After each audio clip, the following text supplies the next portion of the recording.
means people die.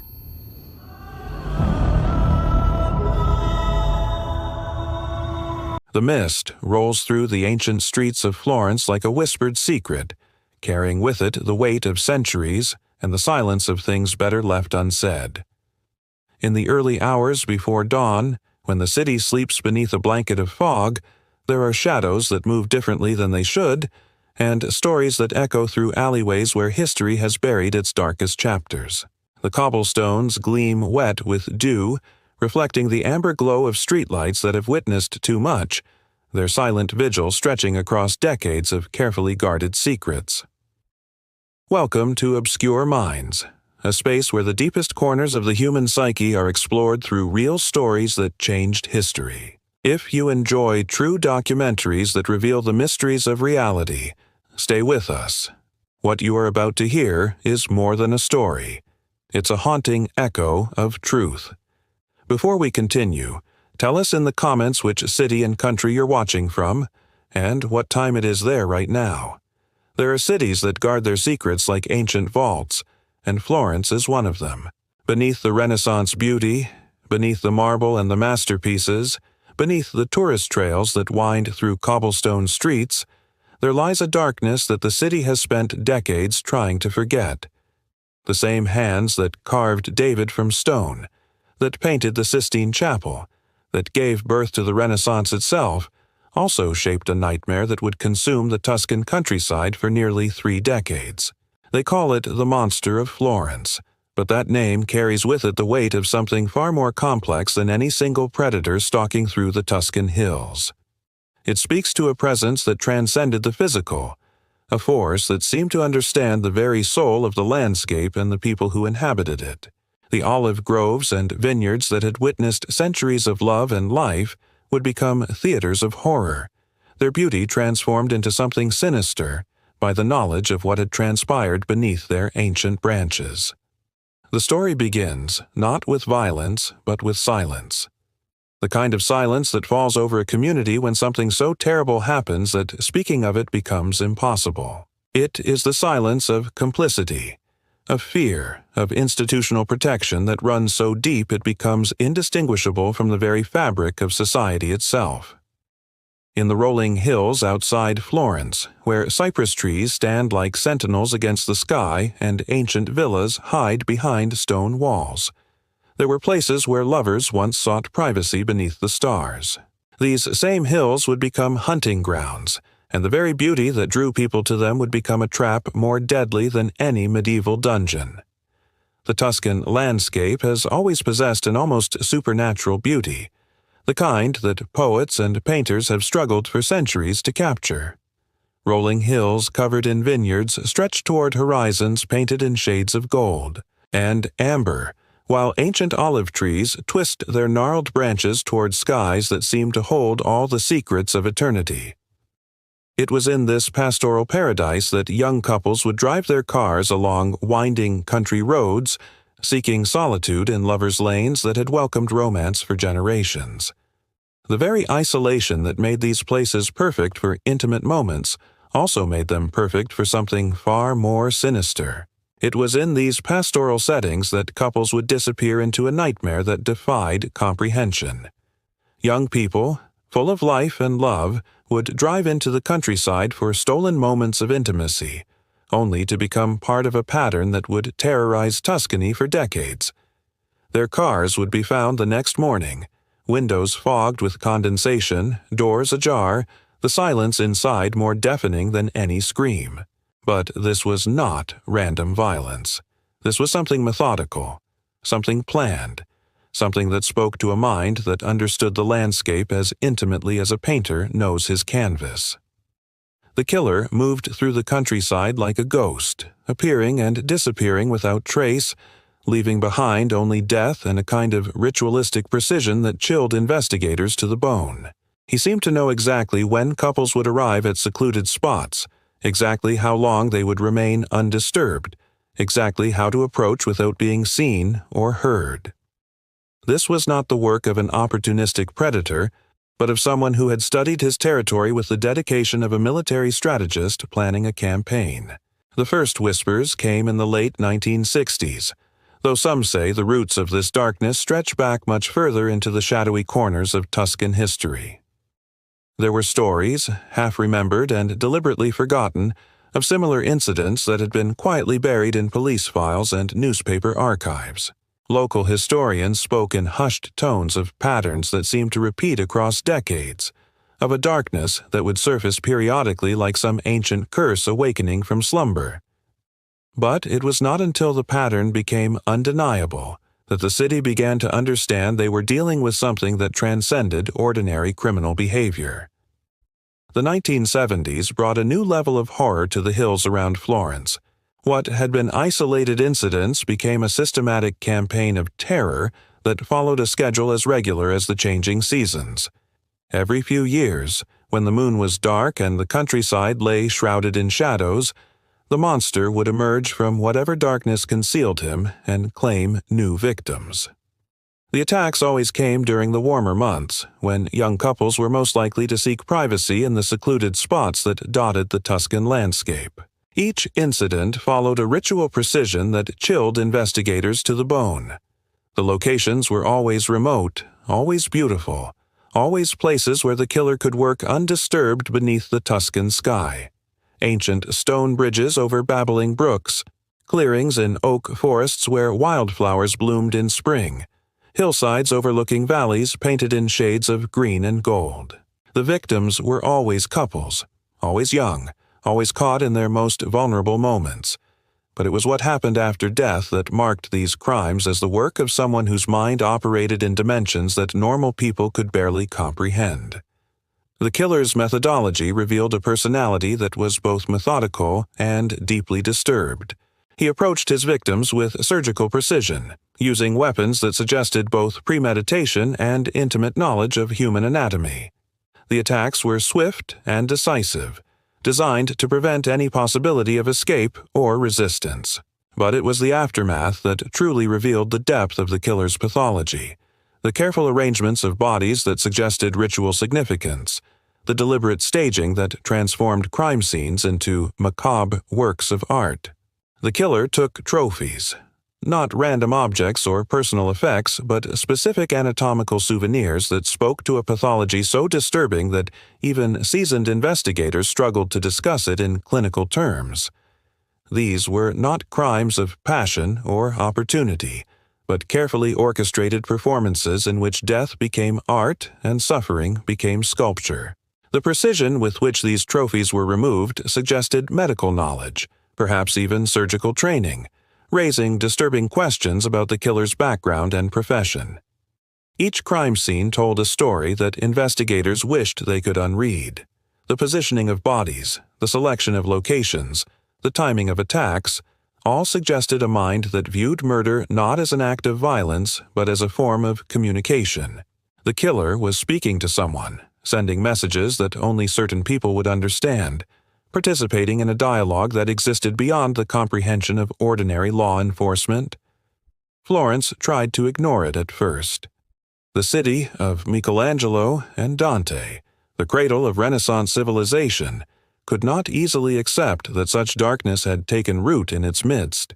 Tourism was the lifeblood of the local economy, and admitting that a serial killer was operating in the romantic countryside would have devastating economic consequences. Local authorities downplayed the connections between incidents, hoping that silence would somehow make the nightmare go away. Press releases spoke of isolated incidents, unconnected crimes, statistical anomalies that would resolve themselves given time. But monsters do not disappear because we refuse to name them, and the pattern continued with mechanical regularity. The killer seemed to operate according to an internal calendar that no one else could predict, striking with clockwork precision at intervals that suggested careful planning and patient waiting. Between attacks, he would vanish completely, leaving no trace of his existence except the memories of horror that haunted the Tuscan countryside. The investigation that followed became a labyrinth of false leads, political interference, and jurisdictional confusion that seemed almost designed to protect the killer's anonymity.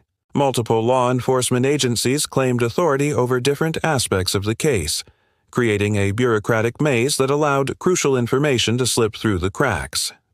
Evidence was contaminated.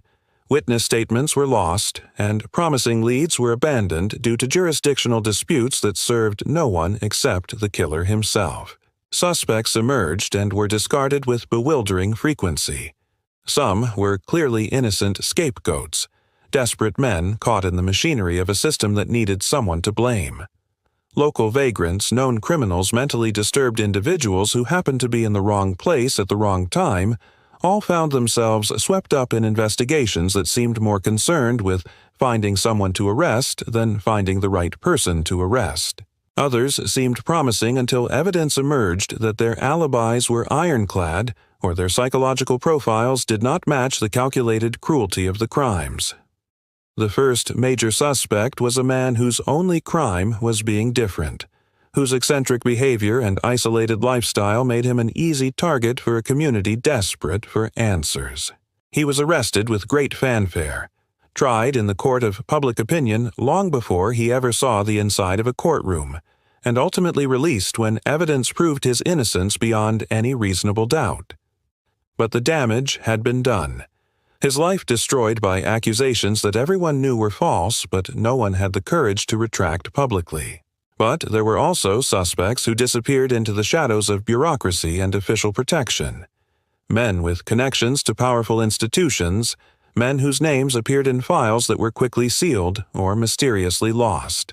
These were individuals who possessed the resources and connections necessary to avoid serious investigation, who could make phone calls that resulted in evidence being misfiled or witnesses suddenly becoming unavailable for questioning. The investigation began to take on the characteristics of a cover-up, though whether this was intentional protection or simple incompetence remained a matter of heated debate among those few willing to discuss it openly. Key evidence disappeared from secure storage facilities. Witness statements were altered or destroyed, and investigators who showed too much enthusiasm for certain lines of inquiry found themselves reassigned to other cases or forced into early retirement. Years passed, and the killings continued. Each new crime brought fresh horror to the hills around Florence, but also fresh confusion to the investigation. The killer seemed to possess an almost supernatural ability to avoid detection, moving through the landscape like a ghost who left death in his wake, but no trace of his own existence. Local residents began to speak of curses and supernatural forces, their rational minds unable to process the reality of what was happening in their midst. Evidence was contaminated. Witnesses recanted their statements, and promising leads evaporated like morning mist. It was as if the killer existed in a protected space, immune to the normal mechanisms of law enforcement.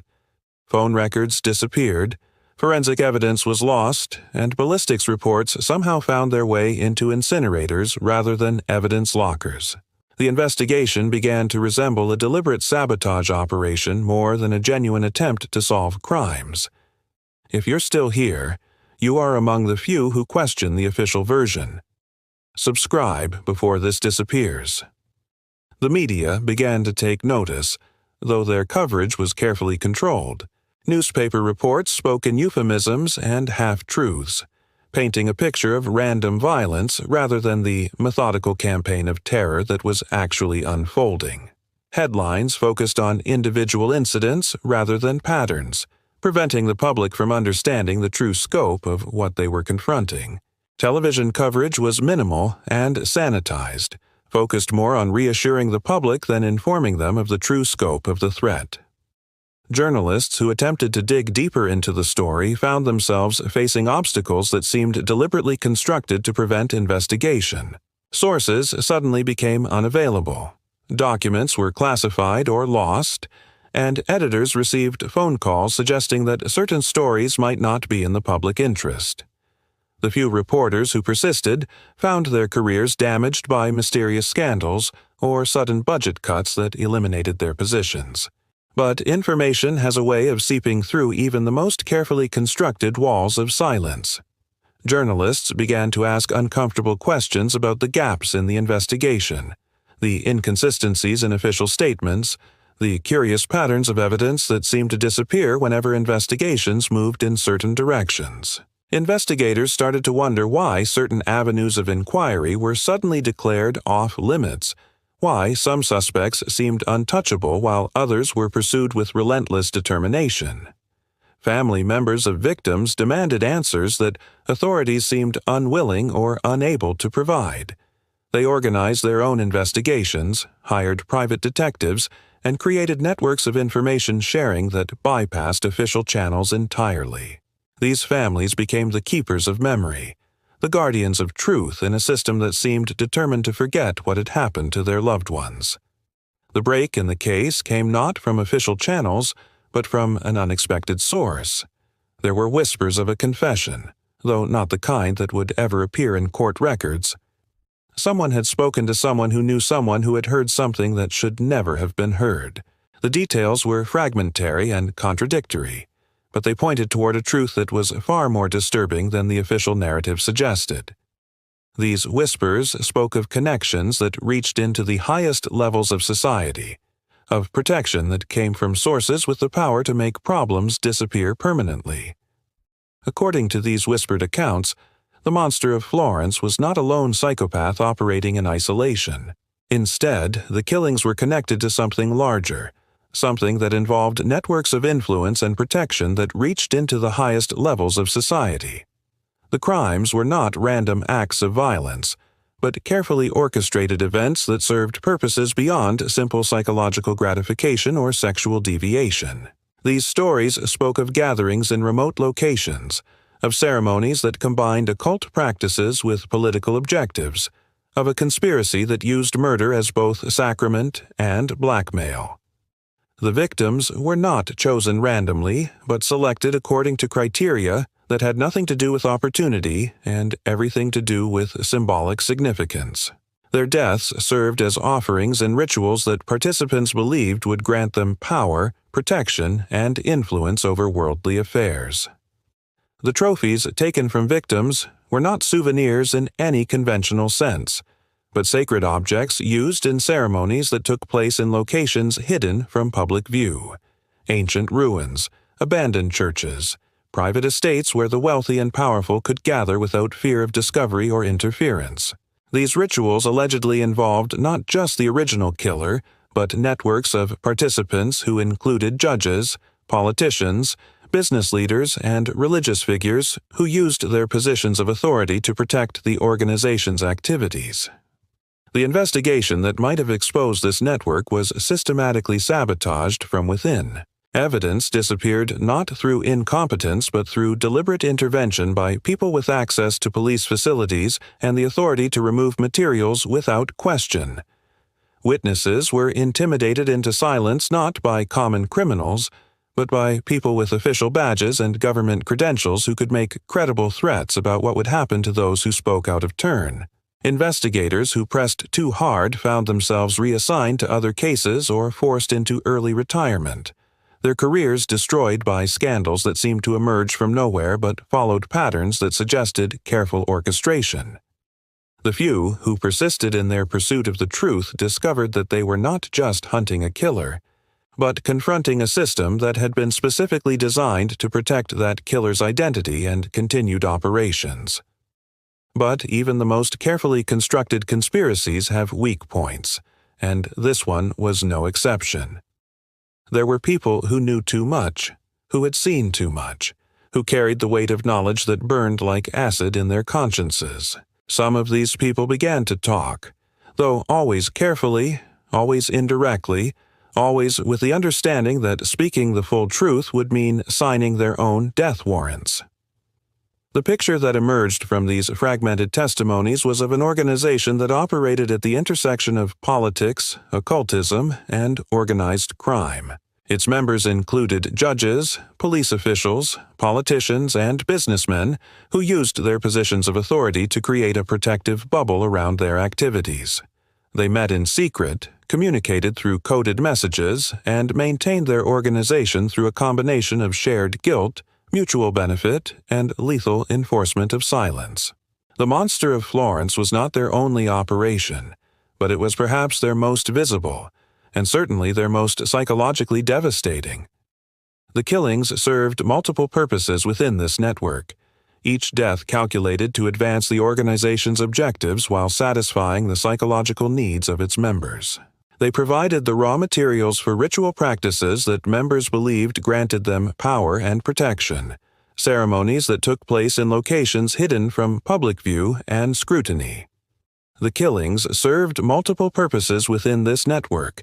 They provided the raw materials for ritual practices that members believed granted them power and protection, ceremonies that combined elements of ancient paganism with modern political ambition. They created a climate of fear that could be manipulated for political advantage, demonstrating to potential opponents what could happen to those who threatened the organization's interests. And they generated compromising evidence that could be used to ensure the silence and cooperation of anyone who might threaten the organization's existence. Participation in these crimes, even as a passive observer, created bonds of complicity that were stronger than any written contract or sworn oath. Members were bound to the organization not just by shared beliefs, but by shared guilt that made betrayal equivalent to suicide. But perhaps most importantly, the killing served as a test of loyalty and complicity. By participating in or protecting these crimes, members bound themselves to the organization through shared guilt and mutual dependence. Anyone who tried to leave or expose the network would find themselves facing charges as accessories to some of the most horrific crimes in modern Italian history, their reputations destroyed and their freedom forfeit. The official investigation continued for years, but it was always hampered by the fact that those conducting it were searching for a lone madman, while the real perpetrators were hiding in plain sight, protected by badges and judicial robes and parliamentary immunity. Suspects were arrested, tried, and convicted, but they were always the wrong suspects, always expendable pawns rather than the true architects of terror. Meanwhile, the real monster continued to operate with impunity, secure in the knowledge that any evidence pointing in his direction would be buried or destroyed long before it could reach a courtroom. The network that protected him grew stronger and more confident, expanding its operations beyond simple murder into areas of political manipulation and economic control that affected the entire region. Members of this network occupied positions of trust and authority throughout Tuscan society. They sat on judicial benches, commanded police departments, ran for political office, and controlled business enterprises that employed thousands of people.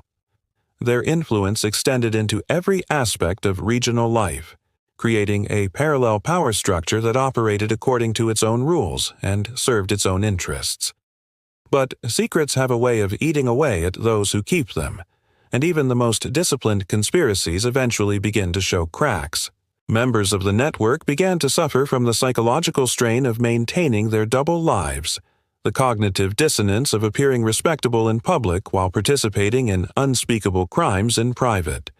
Some turned to drugs or alcohol, others to increasingly extreme forms of violence, and a few to suicide or mysterious accidents that silenced them permanently. The families of victims never stopped asking questions, never stopped demanding justice, never stopped believing that somewhere in the labyrinth of lies and cover-ups, the truth was waiting to be discovered.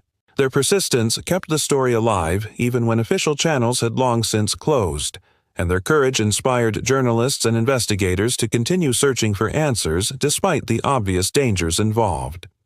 These families formed support networks that transcended the normal boundaries of class and social position, united by their shared experience of loss and their common determination to uncover the truth. They met in churches and community centers, sharing information that official investigations had ignored, piecing together fragments of evidence that painted a picture far different from the one presented in official reports. Gradually, pieces of the puzzle began to emerge. Documents that had been thought destroyed were found in forgotten archives, often in the most unlikely places. Witnesses who had been silenced for decades found their voices again, encouraged by the knowledge that they were not alone in their memories of what they had seen and heard.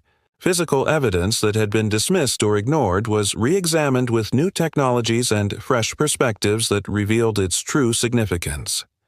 The picture that emerged was not of a single monster, but of a monstrous system that had used the cover of criminal investigation to protect its own operations, while sacrificing innocent scapegoats to maintain the illusion of justice.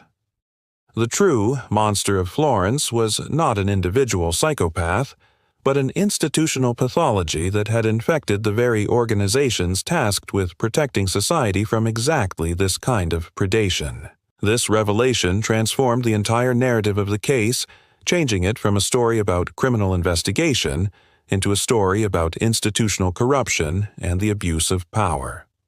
The victims had not died at the hands of a lone madman, but had been murdered by representatives of a system that viewed human life as disposable in service of larger objectives that had nothing to do with justice or public safety.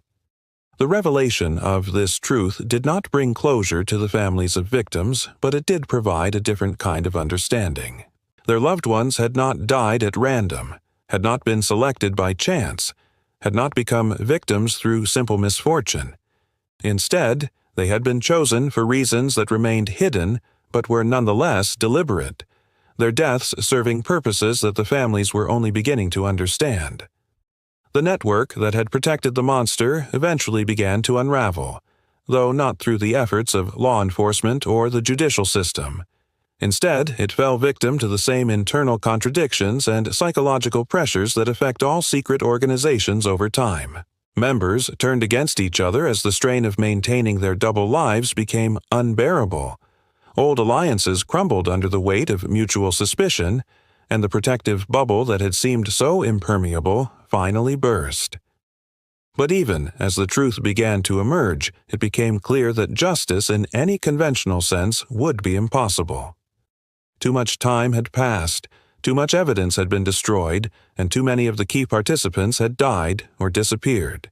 The monster of Florence would never face trial for his crimes, and those who had protected him would never be held accountable for their complicity in one of the most systematic campaigns of terror in modern European history. The city of Florence eventually found a way to live with this knowledge, though it required a kind of collective amnesia that bordered on the pathological. The story was relegated to the realm of conspiracy theory and urban legend, dismissed as the product of overactive imaginations and anti-establishment paranoia. Official history was rewritten to exclude the most disturbing revelations, and a new generation grew up knowing only sanitized versions of events that had terrorized their parents and grandparents.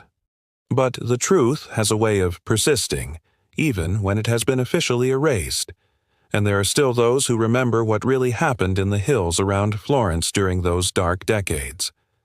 They carry the knowledge like a burden, understanding that some secrets are too dangerous to reveal but too important to forget entirely.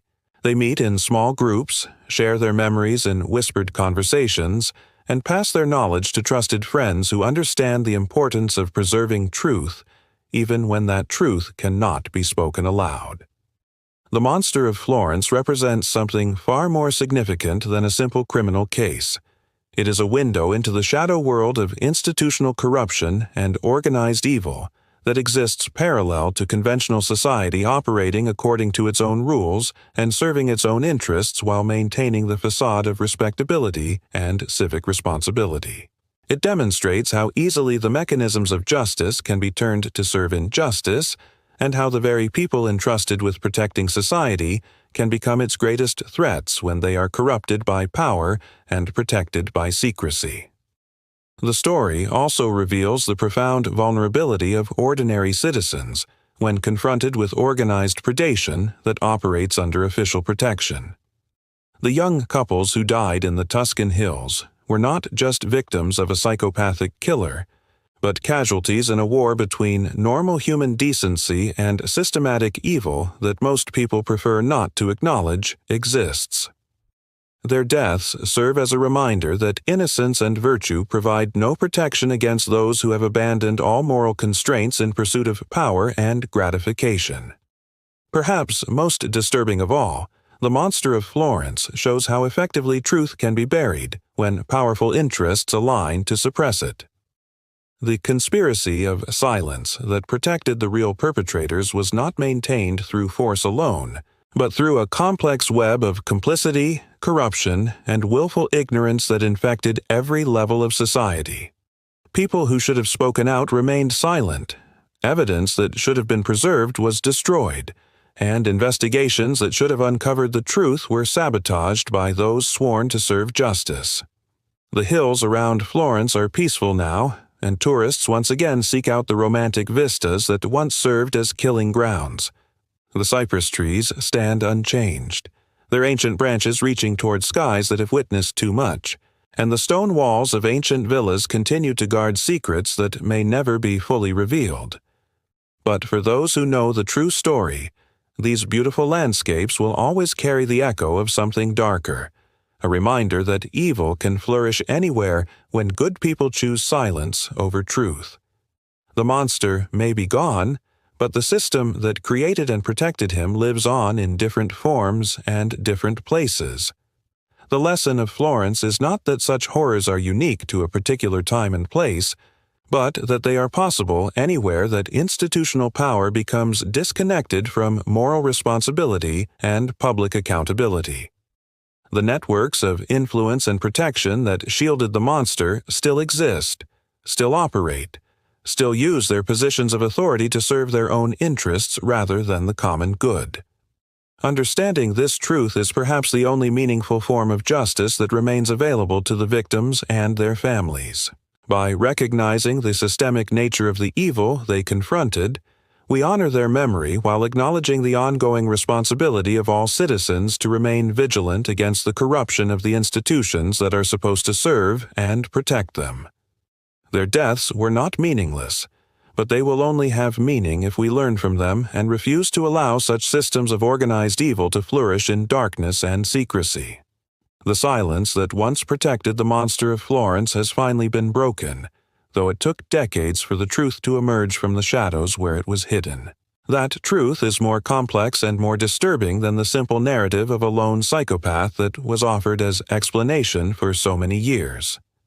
But it is also more important, because it reveals patterns of institutional corruption and organized evil that extend far beyond a single criminal case and continue to threaten societies that believe themselves immune to such horrors. In the end, the real monster of Florence was not an individual, but a system, not a person, but a process, not an aberration, but an institution.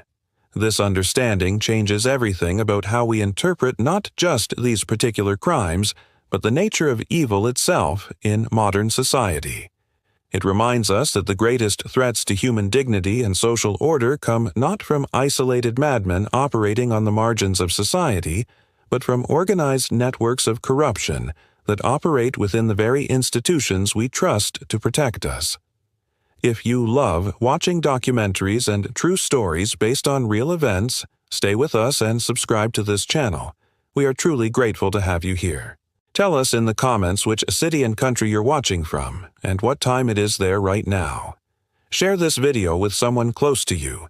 May they receive light, truth, and peace in their home. Some stories were never meant to be told, but now that you've heard it, there's no way to unhear it.